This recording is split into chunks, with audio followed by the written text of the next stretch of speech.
વડોદરા અને સમગ્ર ગુજરાતના તમામ વાચકોને, ફોલોઅર્સને લોકસત્તા જનસત્તાના આ 75મા વર્ષમાં પ્રવેશ બદલ લોકસત્તાની ટીમને અને સમગ્ર એમના ચાહકોને હું ખૂબ ખૂબ શુભેચ્છાઓ અને અભિનંદન પાઠવું છું. લોકસત્તા જનસત્તા એ હંમેશા કોઈ પણ વાત હોય એ પ્રજાલક્ષી હોય તો એ વાતને ક્યારેય બતાવવામાં પાછું નથી પડતું અને આ જ પ્રકારનું નીડર અને નિર્ભીક પ્રકારનું પત્રકારત્વ લોકસત્તા જનસત્તા દ્વારા કરવામાં આવેલું છે.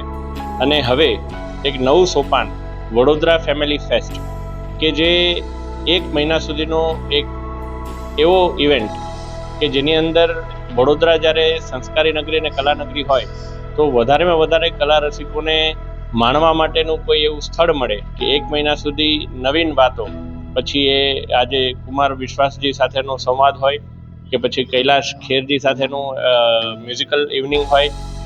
યુવાનો માટે ઘણા બધા સારા એવા ડીજેસ અને સિંગર્સ પણ આવી રહ્યા છે.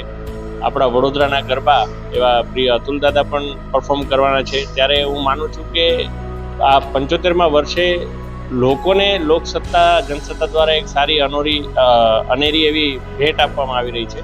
ત્યારે તમામ વડોદરાવાસીઓને અપીલ કરું છું કે આ 1 મહિનાના વડોદરા ફેમિલી ફેસ્ટમાં મોટી સંખ્યામાં આપ સૌ જોડાવ અને સાથે મળી અને લોકસત્તા જનસત્તાનો આ 75મો વર્ષગાંઠ આપણે સૌ ઉજવીએ.